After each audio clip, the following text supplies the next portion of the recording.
Thank you, everyone, for joining. Truly appreciate the time and the effort. Thank you for always watching our videos. Thank you for always liking and sharing our videos. We appreciate the effort that everyone is putting into ensuring that Nigeria becomes a better country. Thank you very much, Nigerians. The best we can do for ourselves at this time is to ensure that our country is a better place. And that's why we can not stop talking. We must do the best. We must ensure that our voices are heard all over the world. The politicians are not doing anything better to change the country. They are not helping the country. They are not doing anything to help fix the country. So, Nigerians, the best we can do at this time is to make sure that our voices are heard. Don't stop talking. Don't stop making your voices heard. I mean, children are dying. They are in the forest in the hands of kidnappers, and we still see politicians going ahead campaigning. The sad reality is the fact that these guys don't feel that they should do anything better for the country.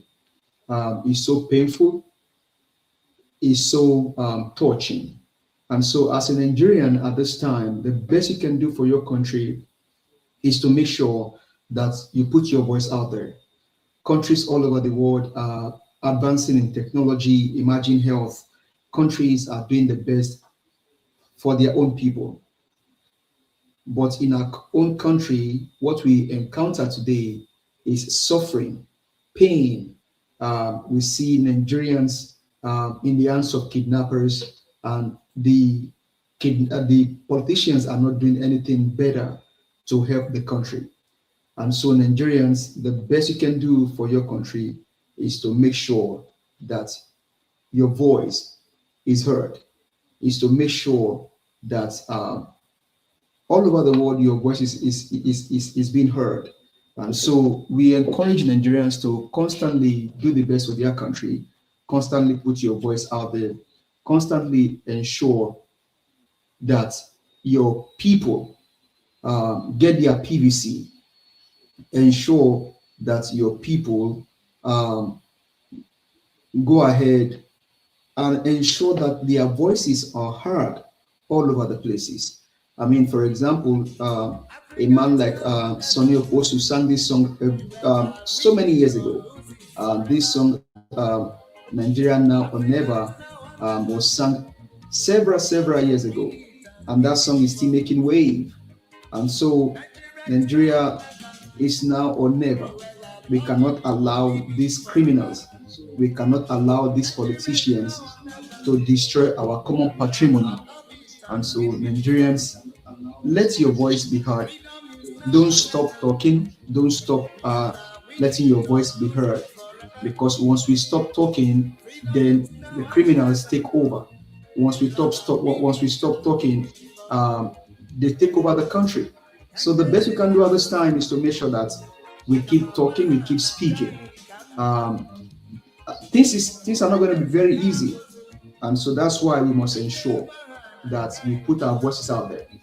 Nigerians all over the world, don't stop talking. It is now or never. It is now or never. It is now or never. It is now or never. Nigeria must be better in our days. Nigeria must be better in our lifetime. And so encourage your people, encourage your family members to do the best for their country by ensuring that everybody go ahead and get their PVC. Because, I mean, that's the only option that we have now. That is the only option that we have now. And if a man like Sonny Oposu can sang this song for a very long time ago, the song is still making wave. People are still listening to it. I don't know what Nigerian youths will not do for their country. Nigerian youths are putting their voices out there. I mean, someone like Pa Ayo Adebanjo left his own voice for a very long time ago. I mean, he spoke in the last election that if you don't vote Peter Gregory, then you may not have a country. And it is true today. You see kidnappers taking people in Nigeria and just destroying lives and property. So Nigerians, please, please, please, let us stand up. Let's do the best for our country. Let your voice continue to be heard out there. Don't stop talking, because if you stop talking, then the criminals will win. If you stop talking, then these people will not do anything. So let's not stop talking. Let's keep our voices out there. Your voice must be heard. My voice must be heard. So today we're also playing some couple of videos, and there's one of the headline today that I saw today is that Rabiu Kwankwaso is threatening to leave ADC, but I don't know how true that story may be. I don't know how true that may be, but the Guardian has it, and then some other media houses deliberate on it. So we're going to show some videos here that talk about that story, and then we'll also deliberate on some other things, and we'll go from there. But let me quickly bring these videos here, and then we'll go from there. Thank you very much. Sit back. Please like, share, and subscribe to our channel. Thank you. It's lightly. You are fighting for your freedom. It's not another election you're having. If Obi does not win, forget Nigeria. Don't take it lightly. You are fighting for your freedom. It's not another election you're having. If Obi does not win, forget Nigeria. We are there. Nigeria is a bitter Obi. Nigeria is a bitter. 2027 inshallah. 2027 inshallah. Nigeria is a bitter. Oh, by the grace of God. As I didn't give my God. We are there. Nigeria is a bitter Obi. Nigeria is a bitter. 2027 inshallah. 2027 inshallah. Nigeria is a bitter. Oh, by the grace of God. As I didn't give my God. Tinubu is sitting in Abuja there. Instead of busy about taking care of our husband in the kitchen, interfering in warrior affairs. Yeah, children are being kidnapped in Osun State. Children are kidnapped in northern Nigeria. As a mother, she has no feelings. Is that the woman who calls herself a mother? Is that what we call a mother? No. Is that what we call a mother? No. She take care of her responsibility by taking care of her husband in Nigeria. She has no place in the office of the presidency. There's no constitutional provision for her. We are not missing words at this point. Our blood is not bleeding. We are tired of all this nonsense from the Insecurities. No matter who is it, we are prepared for it. Let the nation know that we are prepared. Thank you very much. God bless all of you. Listen, let me say this. If any of you collect money to go and vote, I hear people say, now money I go chop. The money you ate before is only for 1 week. If it go last you. One day. One what? What are the rest of the 4 years? Never sell your conscience for money. Nigerians, hear me. Now who give me money, I go vote. After you eat that, they want to eat again. It's time not to sell your conscience. Don't vote party, vote who can deliver. And let Nigerians stand up for the first time and react against whoever wants to oppress you. Look, the revolution from mass is the worst revolution. When they stood up against Saddam Hussein, they could not stand it. When they stood up against Tunisian government, they could not stand it. When they stood up against Babangida and asked, we are young, powerful Babangida could not stand it. When the masses say no, nobody can stand. If the masses say no, Babangida as a military governor, president could not stand. When students came out and said no, you must step aside. Are you there now? This time, vote who can deliver. Anybody who can what? I'm not a politician, I will never be one. But if you vote because they give you money, hey, it goes off. That's those who do that. I don't mean you. Those who take money. Who take what? Money. Judiciary has messed the system up. Please, some decent ones are still in the judiciary. For the first time, stand for the truth. Look, the day you die, they will mention your name. Some judges will be alive and will say, this judge, this judge, this judge, this judge. Can't a judge look, say, what will they remember me for? All this is you're doing. People clap for you now, they're in government. When they leave, they say, you see, this job is so corrupt. Do you like that kind of testimony? They say that judge does not do that nonsense. That's the kind of testimony the judge you have. Now, you are collecting money. Don't think that the people don't know that you're collecting money. No, Nigeria will soon government will be there for power forever. So even judges, straight. You citizen, is straight. Pastors, straight. Including pastors, because some of us are praying for the wrong people. We know this man cannot deliver, you still pray for him. Don't pray for a man who cannot deliver. Pray for somebody who has conscience. Who has what? If you like it.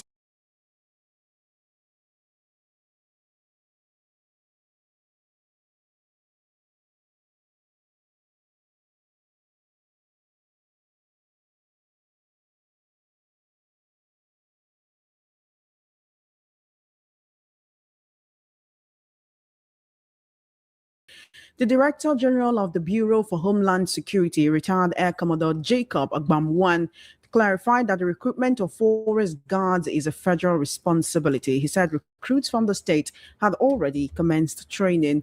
Also, Katsina State Governor Diko Umar Rada's administration announced the recruitment of 70 forest guards under the Ministry of Agriculture and Livestock Development as part of measures to curb terrorism and other criminal activities. Similarly, the Kano State government has recruited 150 forest guards through the Ministry of Water Resources, Environment and Climate Change. The Ekiti State government also stated that the forest guards have been recruited to boost security in the state.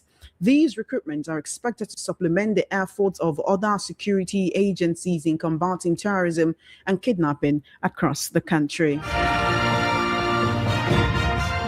Meanwhile, President Bola Tinubu has reaffirmed his administration's determination to defeat terrorism, banditry, and other forms of criminality, declaring that the federal government will never surrender to those threatening the nation's peace and security. The president made the pledge through the Secretary to the Government of the Federation, Senator George Akume, during the National Interdenominational Church Service held at the National Christian Center in Abuja on Sunday, as part of activities marking the 2026 Democracy Day celebration.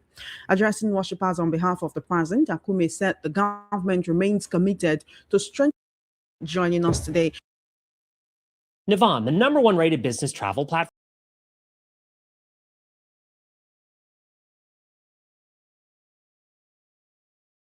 And then we talk a lot about insecurity. Thankfully, a number of people were released, do say released or rescued over the weekend. And we do hope that the energy that was put into those releases or rescue missions will actually be put into releasing or rescuing the 46 in the Oyo for and more across the country. Nigerians across across the you're very, very right. So, has Atiku picked or pitched Dele Momodu as his running mate, or is Dele Momodu hoping that that will happen?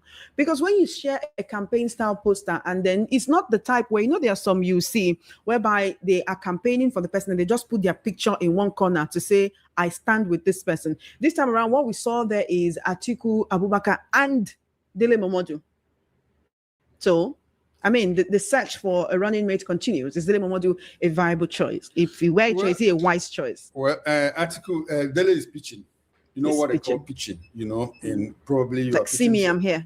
Yes. More like you are pitching for a contract, you know. You are advised to come and show what you can offer and all of that. Dele is pitching. Dele is a fine journalist, by the way, and he's a politician. And, you know, it's a very awesome combination. You know, Dele, being a journalist, understands that most elections, you know, are actually won on the pages of newspaper before you win it on the ballot itself. If you remove all those impurities like rigging and all of that, you know, snatching, ballot boxing, snatching, stuffing and all of that, Dele understands that the media, you know, is the first port of call for any politician to pitch. And that is exactly what he's doing. He understands that, well, if I put myself up there, he might be trying to set agenda or to change the narrative. It's difficult for me to say whether Atiku will pick him or not. In terms of political value, does Dele have it? I'm not sure. I'm not sure in terms of followership, in terms of grassroots. He's from the Afemai ethnic tribe in Edo State, south of Nigeria. And he's been running for presidential slot before. How much did he go? How far did he travel? You know, I'm not sure. that he has that electoral value, that article will say, well, let me take Dele Momodu. I think what he's doing is probably trying to pitch himself something for secretary to the government of the federation, or minister of information, or chief of staff to the president. That is if Atiku Abubakar wins the election. But there is something he said too that speaks to the politics around. And he said the contest is between Atiku Abubakar and Bola Ahmed Tinubu. I mean, he's been smart by half. So where is NDC? Where is Goodluck Jonathan? It's difficult at this point to say the election will be between this person and this person, because as a matter of fact, INEC is even saying, well, we don't know who is going to be on the ballot. ADC is a meshed crisis, leadership crisis, Labour Party, PDP, and which other party, And so it is only the NDC and the APC that are free of legal tussles and all of that. So for Dele Momodu to say the battle is going to be between Atiku Abubakar and what if Atiku Abubakar is not on the ballot? What if ADC, by the way, they have a court case and the National Working Committee, the leadership that produced Atiku Abubakar's presidency, his ticket, is that of David Mark. And so what if the court says, sorry, David Mark, you are not the authentic leader of the ADC, what happens to Atiku Abubakar? And that means his ticket is null and void and all of that. So instead of, Dele knows what he's doing. He's trying to push the narrative in the public where that Atiku is there, whether we like it or not. And so trying to sensitize the public, trying to sensitize the judiciary and all of that. But at the end of the day, it is left for the courts to decide whether David Mark is the, mind you, the case is still at the High Court at the substantive level. It's just been reassigned. We recall that at some point, Bala Nafiu Muhammad said, well, he went to the Chief Judge of the Federal High Court and asked for his case to be reassigned, and it was adjourned indefinitely. But now, I think on the June 8th, the case will be mentioned in the first instance at the High Court again, after the Supreme Court ordered that it should be heard again by a High Court. So that is the situation. Dele is trying to pitch himself. The battle is not going to be between Atiku Abubakar and Bola Ahmed Tinubu. It's likely going to be a three-horse race between Bola Ahmed Tinubu, Peter Obi, and possibly Atiku Abubakar. Why possibly? That was how it was in 2023. Well, that is what we see now. That is what, when I say possibly, is because nobody is sure now where NDC will even be on the ballot. Because they have court cases. And so if the court says that, well, David Mark, you are not the authentic leader of the ADC, what it means is that every affair, activities conducted by David Mark, including the election of Atiku Abubakar as the presidential candidate of the ADC, is null and void and have passed the threshold 31st of May, because INEC says we still insist that we have the statutory authority as granted by the Constitution of the Federal Republic of Nigeria and the Electoral Act to set the timelines for elections. And our timeline is that all primaries must end by 31st of May. And so if that one is voided, what happens to Atiku Abubakar and the ADC? So it's open-ended at the moment. It really is. And the issue, it literally seems like it just keeps piling up for the ADC. Not only are they enmeshed in these court cases, but their primaries have also been, there have been accusations of malfeasance. Right now, you hear people saying things like, oh, the ADC, they're not different from the APC. Even the NDC, they're not different from the APC. So let's go back to the issue of shopping for a vice presidential candidate. Who is that one person that Atiku or the National Working Committee or the Executive Committee of the party will pick that would actually be a very good option to drive votes from the southern region? Because we believe he'll pick a southerner. Oh, well, Chama, unfortunately, I don't speak for Atiku Abubakar. He has the prerogative to choose a running mate. I don't belong to the ADC. I don't work for the ADC. I'm not a member of the National Working Committee. So I can only hazard a guess based on YouTube Premium is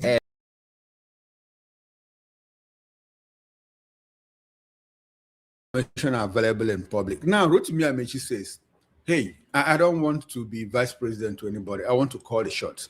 I want to be president. And so he's out. Hayatuddin, most unlikely, very unlikely, because he also comes from the Northeast, like Atiku Abubakar. Is he going to commit political harakiri by choosing his running mate from his senator, from his geopolitical zone. That is not likely. And will be presented with another Muslim ticket. Another Muslim ticket. You understand? So Atiku Abubakar is likely to go down south. And if he's Southern Christian. A Southern Christian, by the way. And so where is he looking at? He's most likely going to look at either the southeast or the south-south. And when you talk about south-south, Dele Momodu that says, well, I'm the chosen one, is from the south-south, Edo State, the Afemai, are somewhere around the Agenebode and all of that. They call themselves the Afemai ethnic group. That is where he comes from. But like I said, does he have the political value? Is he a mobilizer? Does he have grassroots support? I don't see that. And mind you, in 2023, like I said, the presidential candidate has the prerogative, to choose his running mate.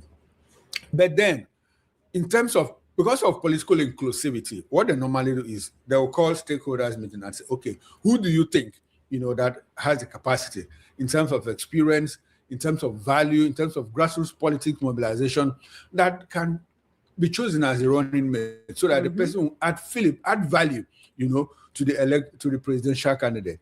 When that happened in 2023, from 2022, in the lead up to the 2023 general elections, the PDP set up a committee, to make recommendations. You know what? The committee recommended Nyesom Wike to be Atiku's running mate. Atiku said no and chose Okowa instead. And so what guarantee do we have that if ADC sets up a committee, to advise Atiku, that he's going to listen to that committee? So as a matter of fact, he has the exclusive right, the prerogative. So if he outsources it to the National Working Committee in terms of inclusivity, pursuing inclusivity and all of that, oh, well, maybe that is the way he will go. So, but I don't see in ADC now Emeka Ihedioha has been touted probably in the southeast from Imo State. Emeka Ihedioha, former Speaker of the House of Representatives, was he Speaker or Deputy Speaker? I think he was Deputy Speaker. He served under Aminu Tambuwa then. And how many months governor of Imo State? Does he have grassroots support in the southeast? Is he a name that is very popular? A name that is very popular in the southeast and all of that. So I think we might just be playing a gamble. Probably, before he had Chief Ben Obi Okulora Ndibo, as his running mate. Unfortunately for him, Ben Obi now is in the camp of Peter Obi, NDC, following Peter Obi closely and all of that. So Ben Obi, former senator, eloquent, erudite, very prominent Igbo son at that point. How far did they travel? So it's a difficult call for Atiku, if you ask me, where his running mate is going to come from and the personality at that point. Because every other person that would have been his running mate wants to be president as well. Amechi has been point blank. I don't want to be running mate to anybody. I want to be president. All right. We have someone here saying Dele Momodu seems to be achieving what he has been fighting for since he's always been backing Atiku. But we've spent some time on this conversation. I want to quickly talk about the NDC. Now, this is a new development that the vice presidential candidate of the NDC, in person of Senator Musa Rabiu Kwankwaso, former Kano State governor, former presidential candidate of the NNPP, has reportedly threatened to dump the NDC following the rejection and replacement of the Kano State candidate list submitted by his Kwankwasia bloc within the party. Now, the report says the internal crisis is boiling within the party, but it worsened after the Kano State chapter of the NDC altered the list to enforce a strict 60-40 power sharing formula between the Kwankwasia bloc and the original party structure. Now, a document signed by the Kano State NDC chairman, Honorable Hussaini Issa Mairiga, confirmed that the adjustments were necessary to correct an alleged breach of the agreement regarding elective tickets and party positions,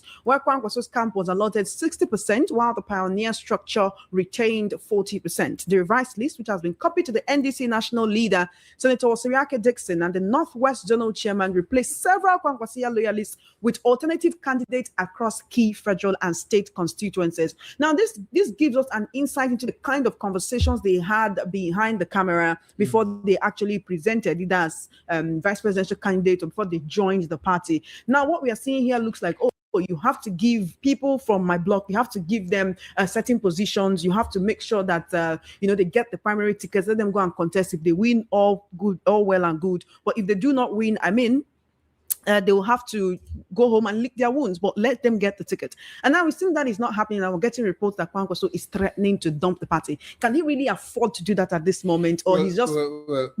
Choma, I'll just tell you, I'll tell you and our listeners to disregard this news. I mean, it's the work, yes, it's the work of fifth columnists and all of that. They are trying to cause disaffection within the NDC, but they will not succeed. It's not going to happen. I know why I say this. I'm not a member of the NDC. I speak as an analyst. And when they say the original, the 60 for who, the Kwankwasia, and 40 for who, this is the original what? No, it should be 60 for the original party structure. Which party structure? That's that the Kwankwasia, they came structure? Into the NDC and now they want to take some NDC. Who had the structure in NDC? In Kano. In Kano. Before Kwankwasia came. When was NDC registered? Who had the structure? Which structure are they talking about? That's so, as far as you're concerned, the Kwankwasia block that Kwankwaso brought is the NDC party that structure is the in NDC. Kano. They are still building structure. So who had the structure? When was NDC registered? NDC was registered sometime in February, end of February, early March. And when did Kwankwaso and Peter Obi join them? Sometime in April or May, after the Salah visit that Peter Obi and Seraki Dixon made to the NDC. So this is just hogwash. I mean, it's not. They are trying to, more like bring up to set an agenda, for discussion, a narrative, something that is going to more like tarnish the image of the NDCs. But okay, if Kwankwaso is the NDC, where is he going to?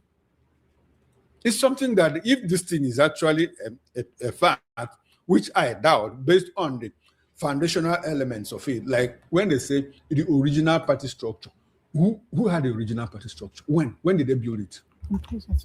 That's the question. When did they build it?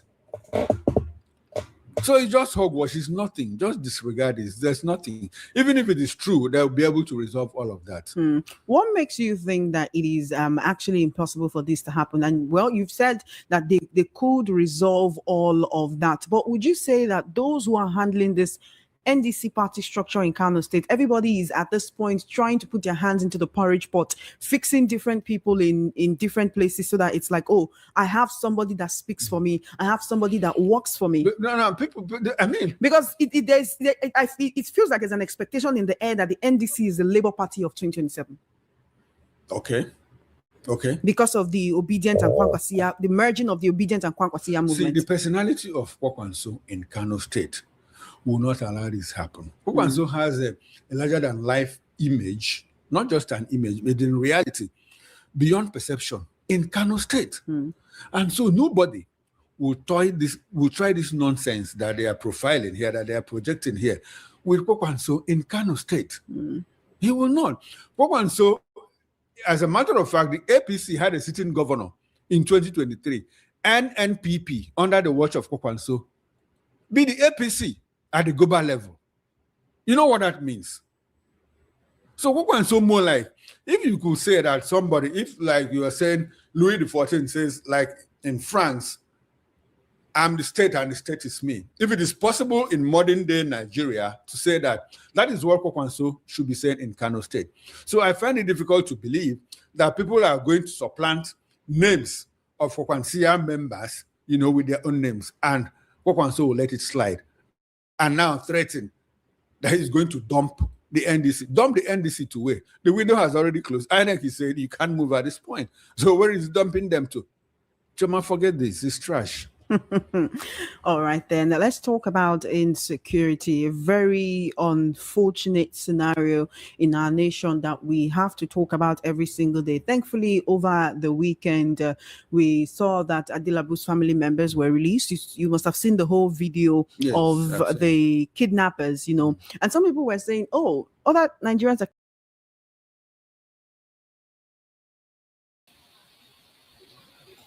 I would like to come in here on that issue of Kwankwaso leaving the NDC.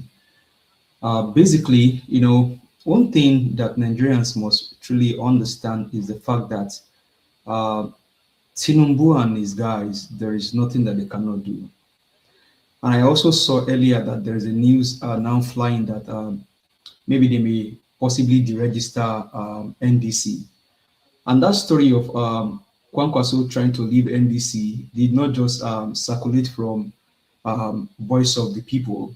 I think Guardian newspaper also has that story that Kwankwaso may leave NDC should he not should his people not being allowed to run for whatever they want to run for. I mean, take for example the issue of Aisha Yusufu. Aisha Yusufu basically was I think she was removed, or she didn't get the nomination, the ticket to run for senator in Abuja, all because of one lady that has been in NDC. I think they said she's been there for ever since they started NDC, if that story is correct. But what I say to people is the fact that you need viable voices like Aisha Yusufu, Peter for Nigeria, and some other vibrant people to actually give these current guys run for their money. For example, in Abuja, you truly need Aisha Yusufu. There is no way you won't need Aisha Yusufu in Abuja, because the only person that can actually challenge Wike or give Wike or APC candidate a run for their money is Aisha Yusufu. And she has gone everywhere. I saw Aisha Yusufu's campaigns advert, wonderful advert, right on point. She talked about everything was just on point. But now you remove Aisha Yusufu and brought this other woman that has been there. Okay, if she knew that she actually was serious, she should have run for, ever since she has been there. She should have run or ran. But now, because Peter Obi is in NDC right now, everybody just trying to use this Mr. Peter Obi's popularity to do whatever they want to do. But Seraki Dixon and others should be careful, because you don't want to see news like this, that Kwankwaso is threatening to leave NDC. NDC right now is the hope of Nigeria. And the reason is because Mr. Peter Gregory Obi is there. Anywhere Mr. Peter goes, we follow. As a matter of fact, if Peter joined APC today, Tinubu will decamp. Just to create a contest there. So for me, NDC should be careful. And okay, now in Kano, Kwankwaso has this grassroots support, and you're saying that the party structure is supreme. We understand that, but you cannot just say party structure is supreme when you have people that can challenge APC and you are putting them behind. Even now, I don't even know if Peter for Nigeria, we don't even know if he won the primaries in his local government. We don't even know if his name will be among the list of those that are going to be running in the coming election. There is no way that Peter for Nigeria's name should not be on the ballot. That guy is brilliant. That guy is so brilliant. These are elders that you need in the house. Then Aisha Yusufu should have been allowed to go for Senate, because this lady has been there. She's been fighting, and now she has this platform. She's been behind Mr. Peter Obi ever since this whole thing started. So why remove Aisha Yusufu, the person that can give Wike headache, and then you brought in somebody that you don't even know? I mean, now Guardian also has that news. Former Kano State Governor Rabiu Kwankwaso has reportedly threatened to leave the Nigerian Democratic Congress after the party replaced several Kwankasia's faction candidates in Kano to enforce a pre-agreed 60-40 power sharing formula favoring his bloc at 60. NDC has replaced several candidates earlier submitted by Kwankasia's fraction in Kano State over an alleged breach of a power sharing agreement, according to a report by the Daily Post, which cited the document signed by Kano State NDC Chairman, Honorable Hussaini Isa Mariga. Mariga said that the changes were made to reflect their earlier agreement on the distribution of party position and elective ticket between the existing NDC structure and Kwankasia bloc. The document was copied to the national leader of the opposition party, Senator Seraki Dixon Kwankwaso, and the NDC Northwest Zonal Chairman. Under the revised list, the party approved the following federal constituency: Barrister Ismail Idris Sani, and the name continues. And this is for me NDC should be very, very careful. And like I said during ADC, if ADC truly want to win election, they would have allowed Peter Obi to fly their flag. Was Peter Obi left Labour and went to NDC to ADC? I said if ADC truly want to win election, Mr. Peter Obi is the one that will fly the flag. But because ADC, I'm not sure they want to win election. ADC is not serious. ADC is not serious. And so because ADC is not serious to win election, Mr. Peter Obi left ADC and then went to NDC. Now he's in NDC. NDC, Seraki Dixon, do you guys truly want to win election? Because if you want to win election, Mr. Peter Gregory Obi and Kwankwaso should not be. I mean, I understand there are some people there in the party, but if you have these guys that can challenge the grassroots people in Kano, Kwankwaso has the grassroots in Kano. Kwankwaso has the grassroots. It's like saying that in Southwest, you want to remove Peter Obi's popularity in Peter Obi does not need to campaign in the Southwest. In the Southeast. Peter Obi does not need to campaign in the Southeast. As a matter of fact, even in the Southwest, people are already campaigning for Peter Obi. Peter Obi will beat Tinubu. He will beat Tinubu in Southwest. Forget about whether Tinubu is from. I don't even know whether it's from Southwest. So as it stands right now, allow people that can give the likes of Wike, Gbajabiamila, Bayonuga, Tinubu, the likes of Omokri, Bwala, allow people that can give them a run for their money to be on the ballot. For me, there was no reason why Aisha Yesufu's name should not be on the ballot. There is no reason why Peter Aka's name will not be on the ballot. These are erudites. These are guys that can go to the floor of the house and challenge Rabiu. I mean, over here in the US, only 2 ladies are giving Donald Trump headache. The lady in Minnesota. Just 2 ladies in Democrats. And now you see you see the Senate House in Nigeria, it is just a yes sir Senate. Tinubu brings this. If Tinubu bring an Akpabio should buy somebody, allegedly, Akpabio will sign it, he will say yes sir. Every bill that Tinubu has brought to the floor, everything just go without any questioning. So Seraki Dixon, NDC, please, you guys should allow viable voices to be on the ballot. Peter Aka's name must be on the ballot. Aisha Yesufu can still be reconsidered.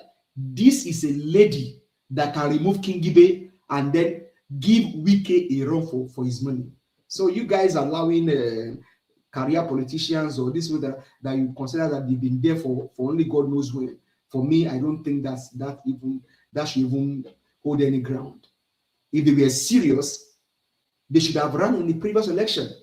I am sure the lady in Abuja that they removed Aisha's name for did not even, they are not even running in any election before. And now because Mr. Peter Obi is in NDC, everybody just wants, and we cannot allow what happened in the last election to happen to us again. The likes of Neda Imasuen in Edo State, taking Mr. Peter Obi, the likes of the Okada rider that became a member of the House. Now that guy left Labour and went to and went to APC. That guy he has been sent back to his village. Okada rider became a rep member because of Peter Gregory Obi's name. And now he left Labour, went to APC. In this next election, he is not going anywhere. He wasn't even there for primaries. So now, Seraki Dixon and NDC, please and please, we cannot afford not to have names like Aisha Yesufu on the ballot. We cannot afford not to have names like Peter Aka on the ballot. These are erudites. These are guys that can challenge the criminal system. And that's what we want to uproot. The criminal system is what we're trying to uproot. We cannot afford to lose this election. We cannot afford not to win this. This election is even more dire than what we had in the last one. Imagine 46 people were kidnapped. Those people are still being held in the forest. A teacher was beheaded. And just some days ago, Adelabu, the minister of darkness, the sister was kidnapped. They just released her. How true that was, I don't know. But it just shows the discrepancies between the rich and the poor. And so the only hope that Nigerians have is on Mr. Peter Gregory Obi winning this election.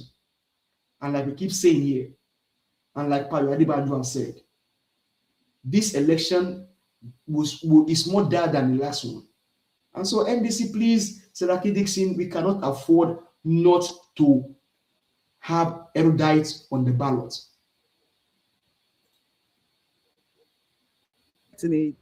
It's kind of like a duplex. It's not all kidnappers that are taken into the bush. Peter Obi or who Okpebolo, Peter Obi at some point, who have had to pull down buildings in city centers because they had become kidnappers then. So it's not every time that kidnappers are taken into. Would you say this also solidifies the fact that this was more or less political and not carried out by these bandits or terrorists that have been monitored? It's difficult for me to profile it essentially as political. I don't believe in in monocausal explanations in history, historically. I like to weigh in maybe this or that. So it's difficult for me to say that it was politically motivated. But what I'm able to establish is that, well, it might have been kidnapped for ransom. All of that. That probably if you are kidnapped, your family could cough out 20, 30 million naira. They come after you. Would you say they see this heightened insecurity in the land as it's a very good time for them to do this? Because it's almost as if the bandits have usurped the kidnappers. Like we used to know them before. It used to be like isolated incident. Oh, this person was kidnapped for ransom. They could dump them by the roadside. Now what we are having is terrorist mass abductions, right? Exactly. So these people seem to be operating under that cover. Kidnapping, terrorists essentially use different tactics. And so they target soft spots like schools, hospitals, critical national infrastructure. But these ones have become so emboldened that they even attack our military bases, military formations, and all of that. So their tactics keep changing. And so you now see a situation where they do mass abduction and now ask for ransom. In Oyo State, they're even asking for more, the implementation of Sharia in Oyo State before they could let those children go and all of that. So the thing keeps evolving. Kidnapping, crime keeps evolving. And so you have, like when I say the run-of-the-mill kidnappers, people who go about, trying to spot wealthy people, kidnap them, take ransom, 5-10 million and let them go. But now we see a situation where kidnapping has become a tactic of terrorists, where they kidnap, while they're asking for ransom, they're also making other demands, like you have to release our men that you are in captivity, You have to, we want Sharia to be implemented in Oyo State and all of that. So you see a different band of terrorism that is using kidnapping as a tactic. That is what we see. Extremely unfortunate. Now, to combat this, the government of Kebbi, Gombe, Kwara, Kaduna, Edo, Imo, Bayelsa, Anambra, and several other states in the country are recruiting forest guards. Recently, the federal government, as President Tinubu, approved the recruitment of 1,000 forest guards. In some states, we see 700 recruits. In some, 819. In some, we see 70. Some 150. These forest, why does it seem easier to recruit and train forest guards and deploy them than to implement state police? Well, the state police is a difficult call. I've always said it's a difficult call. Because it needs constitutional backing, and forest guards don't. No. Apart from needing constitutional backing, there's a lot of politics enmeshed and involved in state policing. Because you have to go through. I've always said it's for those who care to listen and for those who care to know. If you go to any country, when you look at hegemons, a government is as powerful as the police is, because it is the police force that used to maintain internal control. And so what do we have in this country? We have hegemons, the Fulani North. And it is the police that they use to maintain that hegemon. And so it will be difficult, very, very difficult, to withdraw that power from them. And that is why the president has tried several times, to bring about state police. And at every point, he meets a brick wall, because the North understands clearly that if you implement state police, they will lose that power of hegemony which they have. What it means is that you will not send someone, a Muslim from Sokoto, to Abia State or to Edo State or to cross River State to go and be the state police, the state commissioner of police. And what does that mean? What it means is that if a northerner or a Fulani, I'm saying it as it is, if a Fulani man commits a crime in Benue, in Akwa Ibom State, you have nobody to call to release him, as you have seen in several instances.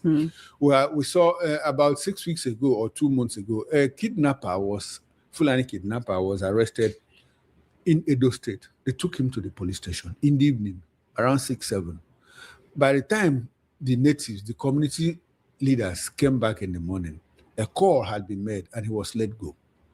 If the state commissioner of police, who takes orders from the governor, is from Edo State, that wouldn't happen. And so the Fulani northerner that is in control of the police force, despite the fact that the IGP is from the southwest, understands that if they lose that, then they have lost the authority with which they used to control governance. These people know this, but people are afraid to say it. And so if you go and amend the Police Act, at some point in January 2024, you know what the president told us? The president said, I have secured the buy-ins of the 36 state governors, except that of the FCT minister, which is required, to move for state police. And so at some point, 3 months later, we have the National Economic Council meeting where the governors meet with the vice president who supervises the NEC. And you know what? State police was in the agenda, but they didn't talk about it. It happened first, it happened second time. Meanwhile, these are governors that have been crying out, saying, we are not the state, we are not the chief security officers of our state. And so if you had the opportunity to discuss state police, implement it, and pass it on to the president for him to prepare an executive bill and send to the National Assembly for the Police Act to be amended, why didn't you do that? They stood it down first. 3 months later, at another NEC meeting, they stood it down. The whole of 2024 passed. They've not talked about it again. The whole of 2025. And all of a sudden, in 2026, state police again. Meanwhile, the hotbed of insecurity in the north is Borno State. You know what Babagana Zulum said? Babagana Zulum said, well, it is not yet ripe for Nigeria to operate state police. And this is somebody who in 2024 had said, well, we should go the way of state police. You know what the reason he gave? He said, some people will be eliminated in some states if state police is implemented. That some ethnic groups will be eliminated in some states if state police is implemented. You know what that tells you? What that tells you is that probably some ethnic groups are enjoying that overlord over others. Now, before we leave this topic, because I see that you are in a hurry to leave, if you amend the Police Act, because it gets to constitutional amendment level, you now need to go through the State's House of Assembly, where you need to talk of the states to pass it before the president could assent it into a law. And that means 24 states of the 36. And you doubt that in those states, people who have such sentiments. I doubt that you could get up to this number, because 19 of the northern states governors, half of them will not agree to this. The House of Assembly. You know that House of Assembly are under the terms of the governors. And so what the governors say happens. So it's going to be a difficult thing. And it's not something that you can do through executive order or what. You necessarily have to go through the National Assembly to amend the Police Act and now send it, to the states to also approve of it. It's going to be a difficult call for who wants to believe. That is the situation. That's the truth as far as I'm concerned. The ravaging insecurity in the country has made this consideration come to the forefront of the federal and state legislative structures. But I want to quickly talk about the president through the secretary to the government of the federation saying Nigeria will not surrender to terrorists. But this is words, but in actions, are we really not surrendering to terrorists? You see, it's very difficult to serve in government. It's very difficult to serve in government because sometimes if you are an operative of the government, even things that you do not believe in, you must say it. You must say it. George Akume, his state, Benue State, have they not surrendered to terrorists? because he's the one that the president sent to go and deliver this message. His state, Benue State, we have in excess of 800,000 people living in IDP camps, chased away from their native lands, their ancestral land. Foreigners are occupying those places, and he is saying the president sent him to go and tell Nigerians that the country will not surrender to terrorists. What is left of us? What is left? We have Nigerians living in Cameroon as refugees. And we have our president, word of mouth, sound bites. I mean, Nigerians don't even believe these things anymore. Honestly. So I pity somebody like George Akume. So, I mean, when he goes back home, to exude optimism. Shoma, let me tell you, if you go to Benue State, they will have the thief ethnic group. Now, the thieves constitute a majority or somehow major ethnic group in Benue State. And they have what they call the Tortiv. The Tortiv is their traditional ruler who sits like the Oni of Ife. You know, the Oba of Lagos, the Obi of Onitsha, the Emir of Kano. I had a guest on my show, the morning show, a Professor Eswe from Benue State, who told me that the Tortiv has been chased away from his palace in Benue State. Not just chasing him away, that terrorists, foreigners are now occupying that palace in Benue State. And the president is telling us through George Akume that we are not going to surrender to insecurity. Choma, what is left of us? So essentially, we've already surrendered. Well, I wouldn't know, but I'm just asking what is left of us as a people. In a few minutes, I want us to quickly talk about, in light of all of this, you talked about foreigners, strangers occupying the palace of the Tortiv. Who are these foreigners? According to the United States document that was released about 2 weeks ago, they would say that they are ethnic Fulani militias. But Peter Rabiu is telling us that we should beware of ethnic profiling against Fulanis. He says as an Igbo man, he has had to face that and he wasn't happy about it. So that some of this some of these terrorists, they do not represent the larger Fulani ethnic group. But there have been questions about how they even came to settle within the Nigerian space in the first place. You know, in primary school, you would say, oh, there are three major tribes, Igbo, Hausa, and Yoruba. And then later on, we started hearing Hausa/Fulani. So it's like Hausa, Fulani. And there is always this thought of, oh, these people are here for domination. There's talk about Islamic jihadism. As much as you understand the message that he's trying to give here, is it coming at a time when most Nigerians who have been affected by insecurity just don't want to hear this?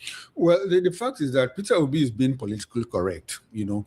But sociologically speaking, I understand his position, profiling, you know, stereotyping and all of that. First, before I comment on what Peter Obi said, I'd like to say it is not the United States government that is only telling us. Our own chief of defense staff, at some point, who is now the Minister of Defense, Christopher Musa, told us Nigerians that it is foreigners that are occupying the ancestral homes of people in Benue State, that they are attackers, that they are not Nigerians, that they are foreigners. And so when you have your chief of defense staff tell you that, and he doesn't do anything about it, the president doesn't do anything to, instead they are interested in keeping people in IDP camps. You know, it speaks to their sincerity and intentionality in fighting the terrorism. The other day, the first lady went to Benue State IDP camps and dropped 1 billion naira for the people. Say, hey, use this and take care of yourself. You know, I don't know whether it's to build schools or build hospitals or learn handicraft for the women and children and all of that. Is it for sanitation? Is it for feeding? Whatever it is, I don't know. Meanwhile, you are not addressing the problem. These people have ancestral homes. Why don't you take them back to where they are coming from and drive away those people? Now, you let the historical foundation, where did these people come from? In olden days, we had conquest and all of that. And so, at some point, they came to settle. And so, by independence time, in 1960, all of those people that settled here, whether they are from Mauritania, from Mali, or where, became Nigerians, as a matter of fact. And so, those people are Nigerians. Now, we are talking about foreigners who were brought in. El-Rufai said it, we brought them in. Baba Galadima said it, we brought them in. And up until this moment, nobody has been questioned. Nobody's been prosecuted. The borders are open, porous borders, unmanned. At last count, about 1,000 978 of them bordering the Sahel, that corridor, Niger, Borno, Katsina, and all of that, 1,978 of them unmanned borders by immigration. And so there is these frontiers are open, people come in, people troop in and troop out at any moment. We have customs, we have immigrations, and we have a government. So how are we dealing with that? We are not dealing with that anyhow. Now talk about Peter Obi. Peter Obi is being politically correct, but sociologically he's also correct. I know when you said that some ethnic groups, that they are cunning, it does not mean that all of them are cunning. It's just a few of them. When you say that some ethnic groups, don't have decent sanitation, it's not that all of them, it's just a few people. Well, so that's the danger of stereotyping. Such stereotypes can put ideas in people's minds, whereby when they see somebody from that, that's the first thing that comes to their mind. But in this case, there's a problem. And some stereotypes are harmless, but some are not. Some harmless, it's like when you say Igbo people love money. Okay. And I don't know who doesn't love money. Even the money or not. Now, danger thing now. We have a situation where when we talk about headers farmers clash, who are the headers? They're the Fulani ethnic men. Who are the terrorists? 80% of them are Muslims. From which ethnic group? Now, we have not seen a situation where people gathered, mobilized from the south and went up north to attack mosques and churches. It's always from the north down south. So it's very difficult for someone to say, well, if you say Fulani ethnic group or Fulani ethnic militia, someone will say you are profiling them, that it is wrong. It's not wrong. So that's why I say Peter Obi made a he wants to be politically correct. But to an extent, sociologically speaking, in terms of stereotypes, the danger of stereotyping, I do agree with him. But in this case, it's different. Like I said, how many times have we had Emeka, Dayo, Sylvia, Savior, from the south, southeast, and southwest, go up north to go and attack and displace communities? We have not seen that. But you go to Benue State, who are there occupying the middle belt and force people out? Is it not Fulani militia? Whether they are from Nigeria or from the Sahel. That's the truth. And so if we keep hiding and papering over all of these things, I don't know how we can solve the problems except to begin to tell ourselves the honest truth. If we begin to play and continue to play the ostrich, the problems will simply live with us. That is what it is. Who are the headers? Who are the farmers? How many times have you heard that farmers attacked headers unprovoked? Is it for me? In 1 minute, so that we can go, I want to talk about the federal government finally releasing payment for 1,204 contractors across the country. This is after they have actually staged different protests. Remember, there was a time they even dropped, I think it was a coffin in front of the office of the Ministry of Finance in Abuja. And this time around, they're prioritizing people with payment of less than 100 million naira. So those with over 100 million naira, what do they do? After all the embarrassment, what will you allow people to embarrass you before? As a matter of fact, didn't you see? There's something that is called certificate of completion in a contract. If most of these people have their certificates of completion, before you give a job, you must have provided for funding for that job. And so, if it's jobs that you mobilize a certain percentage. Milestones like within. Sorry, I'll have to come in here. Honestly, the only way for us to have a better country is to make sure that these criminals honestly leave office. And the only way to do that is just to vote these guys out. Now, based on the issue of insecurity, let's see this video. Bola Ahmed Tinubu, it has been reported that under your watch, a retired Major General Rabiu Abubakar, who was a former defense spokesperson, has been kidnapped by suspected bandits in Katsina State. Mr. President, under your watch, 2 brigadier generals have been killed by terrorists. Mr. President, under your watch, a retired Major General has been reportedly kidnapped by suspected bandits. President Tinubu, it appears that you are overwhelmed. The responsibility of leading this country clearly overwhelms you. Your primary responsibility is to secure lives and ensure the welfare of Nigerians. And you have absolutely failed in this responsibility. And President Tinubu, you still want to be re-elected. Why exactly do you want to be re-elected? You are clearly overwhelmed by this burden of leadership. You are clearly not capable of tackling insecurity in Nigeria. So why then do you want to come back? How many more generals must we lose? How many more children must we lose? And I want to use this opportunity to call on the dishonorable Brigadier General W.A. Adegoke, who was responsible for the abduction of Justice Crack. Sir, those soldiers you sent to track and apprehend Justice Crack, we need them now. Nigerians need them. Could you please deploy those brave soldiers to help us rescue the kidnapped retired Major General Rabiu Abubakar? Your soldiers were very brave in tracking and apprehending Justice Crack, and we need them now. Nigeria needs those soldiers now. Well, on this, my brother, Tinubu is not overwhelmed.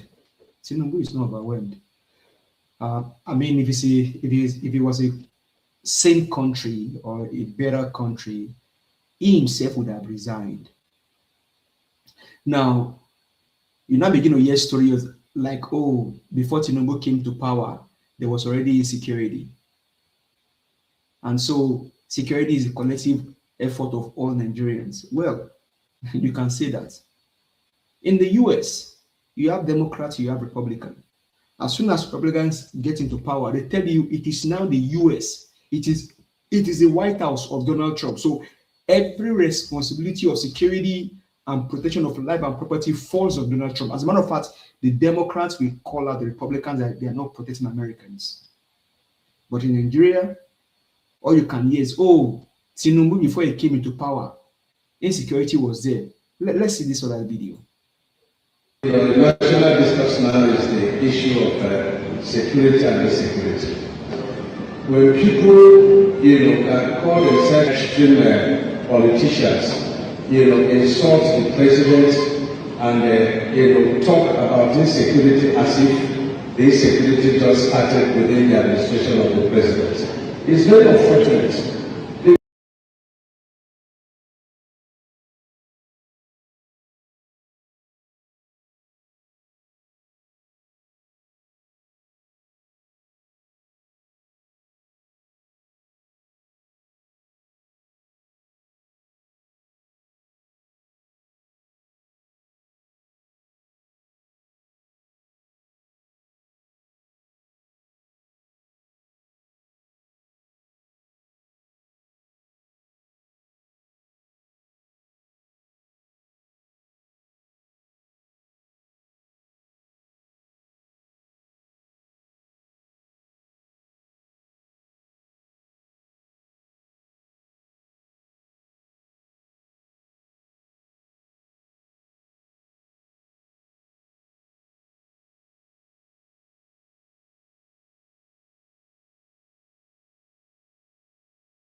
Because security is the job of everyone.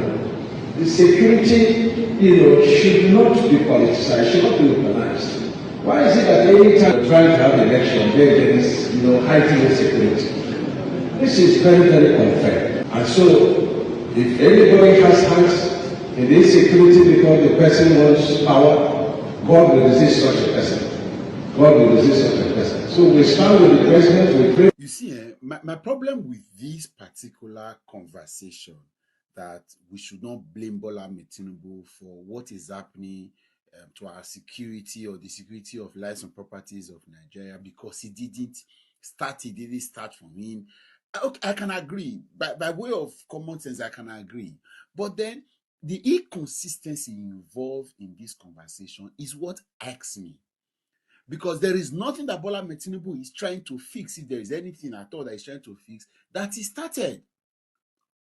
That started from him.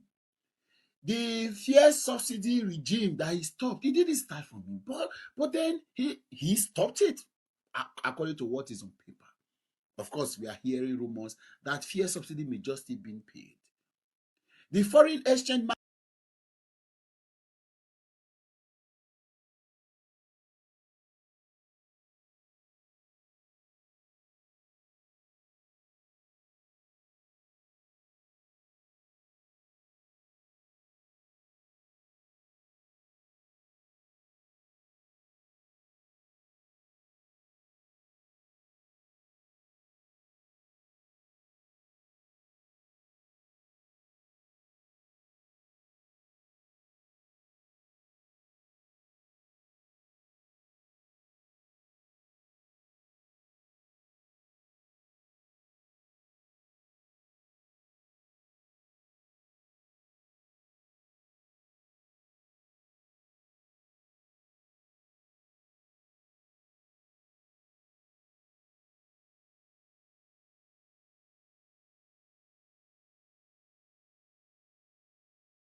liberalization, the floating of the naira, he didn't start it, but he stopped it. So why is it difficult to having the political will to secure Nigerian lives?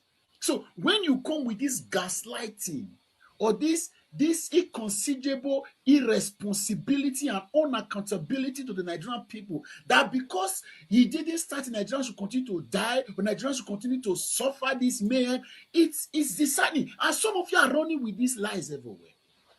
For 3 years, a man has been president.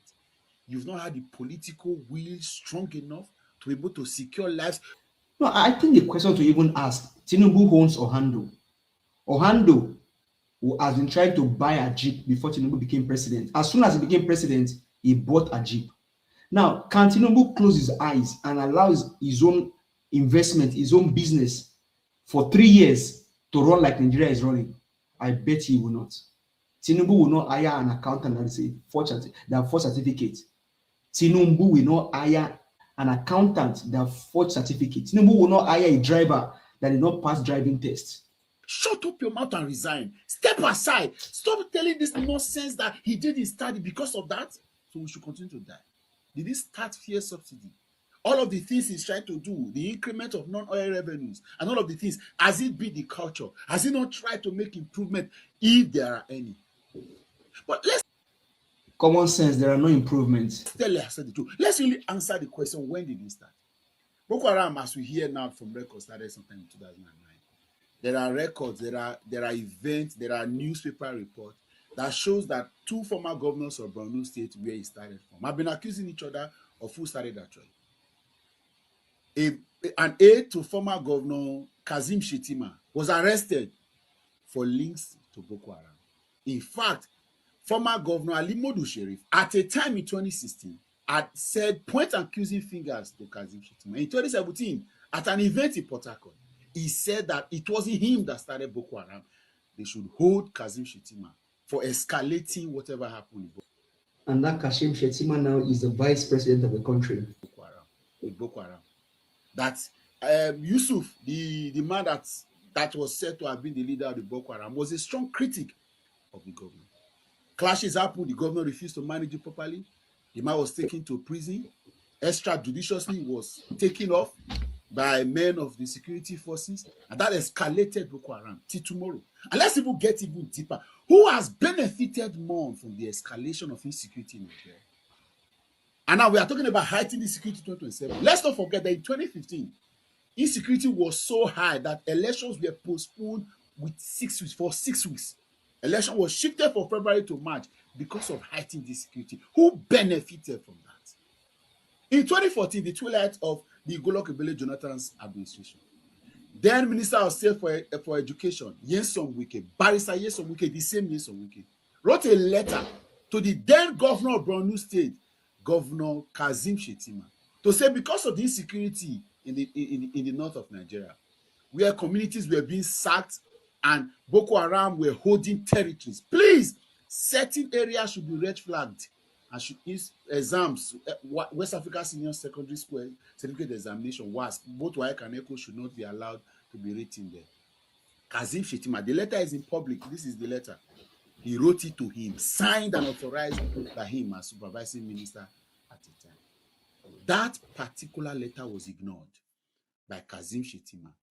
On day one of writing the exams, Chibok Girls Secondary School, Chibok, Borno State, Boko Haram took over 200 girls. That became the poster boy of the demarketing of Goodluck Ebele Jonathan.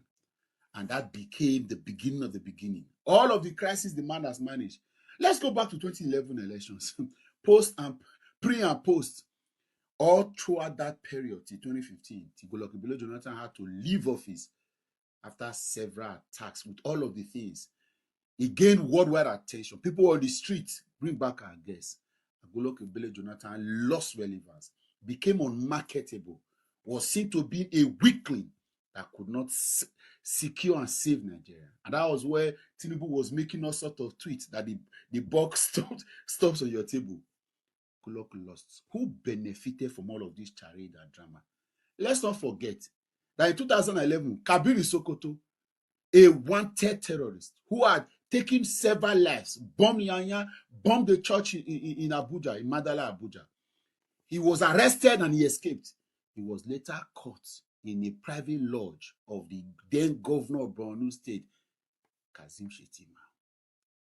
If we want to speak truth, let's speak truth. Who has benefited more from this insecurity? Who?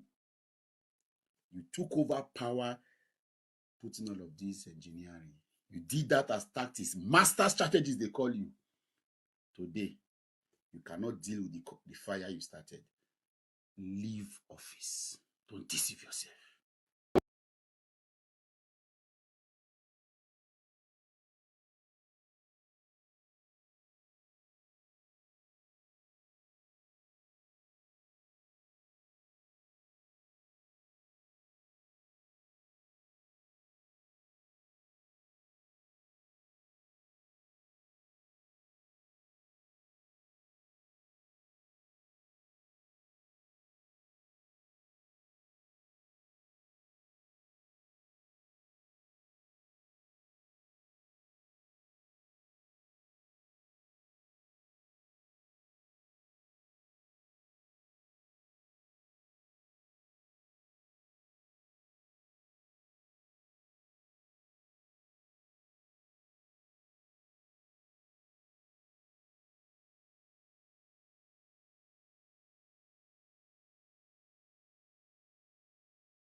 I do have a lot of respect for a man that can keep his head high in the midst of all this madness. The ruffian of Kaduna, that midget, the hellish midget, he spoke.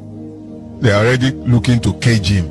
Can they cage him, Elfai? If he has done anything deserving of being caged, I'll be the first to supply the padlock. But Peter Obi is there, he's walking around free, and they can't do jack to him. That should tell you something.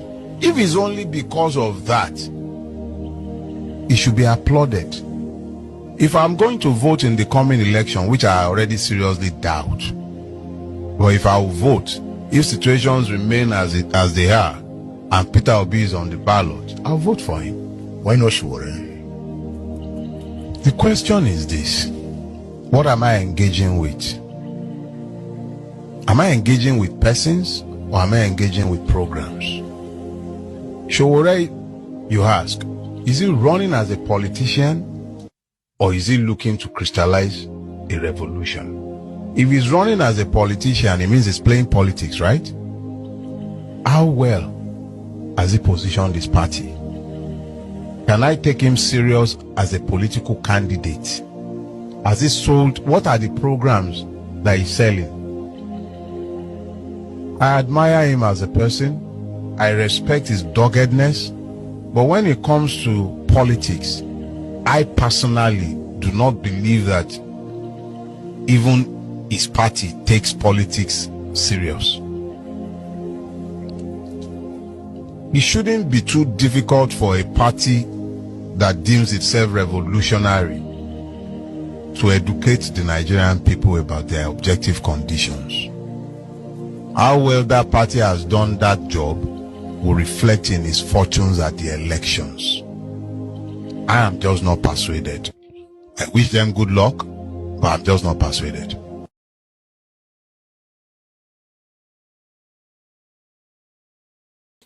This is always very inspiring to hear Mr. Dele Farotimi's voice. Well, this is where we'll draw the curtain today. Thank you very much for joining. We appreciate the time. Thank you very much. Please like, share, and comment. Let's not stop speaking. Nigeria will better our time. Until we come your way again tomorrow, do have a blessed day. Stay cool, stay peaceful, stay calm. Any Nigeria is possible. Bye for now.